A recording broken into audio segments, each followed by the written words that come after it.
ನಮಸ್ತೆ ಎಲ್ಲರಿಗೂ welcome to Tech Pixel Kannada.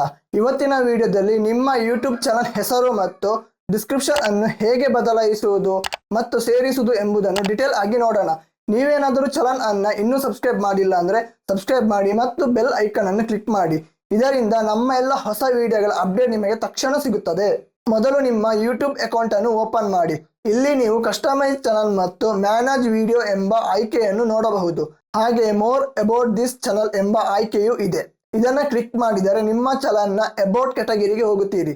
ಇಲ್ಲಿ ನೀವು ನಿಮ್ಮ ಚಾನಲ್ನ ಬಗ್ಗೆ ಮಾಹಿತಿ, ಕಾಂಟ್ಯಾಕ್ಟ್ ಡೀಟೇಲ್ಸ್ ಮತ್ತು ಇತರ ಚಾನಲ್ಗಳ ಡೀಟೇಲ್ಸ್ಗಳನ್ನು ಆಡ್ ಮಾಡಬಹುದು.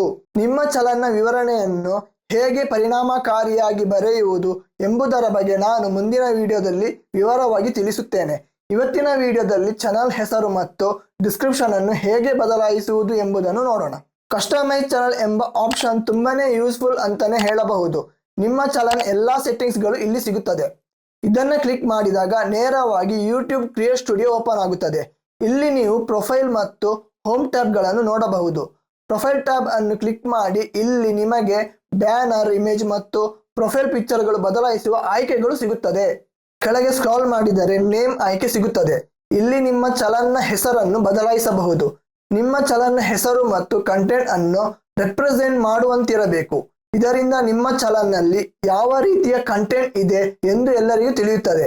ಇಲ್ಲಿ ಈಗ ಟೆಕ್ ಪಿಕ್ಸೆಲ್ ಕನ್ನಡ ಶಾರ್ಟ್ಸ್ ಎಂದು ಹೆಸರಿದೆ. ನಾನು ಅದಕ್ಕೆ ಸ್ವಲ್ಪ ಎಡಿಷನ್ ಮಾಡುತ್ತೇನೆ. ಇಲ್ಲಿ ಚಾನಲ್ ಹೆಸರನ್ನು ಬದಲಾಯಿಸಿದರೆ ಅದು ಯೂಟ್ಯೂಬ್ ನಲ್ಲಿ ಮಾತ್ರ ಬದಲಾಗುತ್ತದೆ. 14 ದಿನಗಳಲ್ಲಿ ನಿಮ್ಮ ಚಾನಲ್ನ ಹೆಸರನ್ನು 2 ಬಾರಿ ಮಾತ್ರ ಬದಲಾಯಿಸಬಹುದು. ಹಾಗೆ ಹ್ಯಾಂಡಲ್ ಆಯ್ಕೆಯನ್ನು ಕೂಡ ಬದಲಾಯಿಸಬಹುದು. ಮುಂದೆ ಡಿಸ್ಕ್ರಿಪ್ಷನ್ ಆಯ್ಕೆ ಇದೆ. ಇಲ್ಲಿ ನೀವು 1000 ಪದಗಳವರೆಗೆ ಟೈಪ್ ಮಾಡಬಹುದು.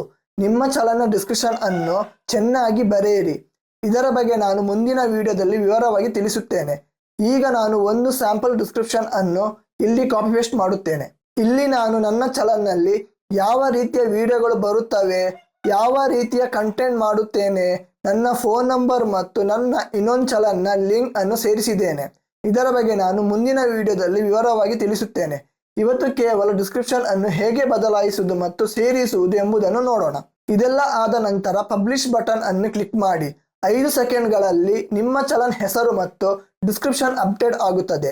ಈಗ ಚಾನಲ್ನಲ್ಲಿ ಅಪ್ಡೇಟ್ ಆಗಿರುವುದನ್ನು ನೋಡೋಣ. ಇದು ನನ್ನ ಚಾನಲ್ನ ಲೋಗೋ, ಹೆಸರು ಬದಲಾಗಿದೆ. ಅಬೌಟ್ ಸೆಕ್ಷನ್ ಅನ್ನು ಕ್ಲಿಕ್ ಮಾಡಿ. ಇಲ್ಲಿ ನಿಮ್ಮ ಡಿಸ್ಕ್ರಿಪ್ಷನ್ ಕೂಡ ಬದಲಾಗಿದೆ. ನಾನು ಪೇಸ್ಟ್ ಮಾಡಿದ ಡೀಟೇಲ್ ಇಲ್ಲಿ ಕಾಣಿಸುತ್ತಿದೆ. ಚಾನಲ್ ಹೆಸರು ಬದಲಾಗಿದೆ. ಇವತ್ತಿನ ವಿಡಿಯೋದಲ್ಲಿ ನಾವು ಚಾನಲ್ ಹೆಸರನ್ನು ಹೇಗೆ ಬದಲಾಯಿಸುವುದು ಮತ್ತು ಡಿಸ್ಕ್ರಿಪ್ಷನ್ ಅನ್ನು ಹೇಗೆ ಬದಲಾಯಿಸುವುದು ಮತ್ತು ಆಡ್ ಮಾಡುವುದನ್ನು ನೋಡಿದೆವು. ನಿಮಗೆ ಈ ವಿಡಿಯೋ ಇಷ್ಟವಾದರೆ ಲೈಕ್ ಮಾಡಿ. ಚಾನಲ್ ಹೆಸರು ಮತ್ತು ಡಿಸ್ಕ್ರಿಪ್ಷನ್ ಅನ್ನು ಬದಲಾಯಿಸುವಲ್ಲಿ ನಿಮಗೆ ಏನಾದರೂ ಸಮಸ್ಯೆಗಳಿದ್ದರೆ ಕಮೆಂಟ್ನಲ್ಲಿ ತಿಳಿಸಿ. ನಾನು ಸಹಾಯ ಮಾಡಲು ಪ್ರಯತ್ನಿಸುತ್ತೇನೆ. ನೀವಿನ್ನೂ ಚಾನಲ್ ಅನ್ನು ಸಬ್ಸ್ಕ್ರೈಬ್ ಮಾಡಿಲ್ಲ ಅಂದರೆ ಸಬ್ಸ್ಕ್ರೈಬ್ ಮಾಡಿ. Thank you.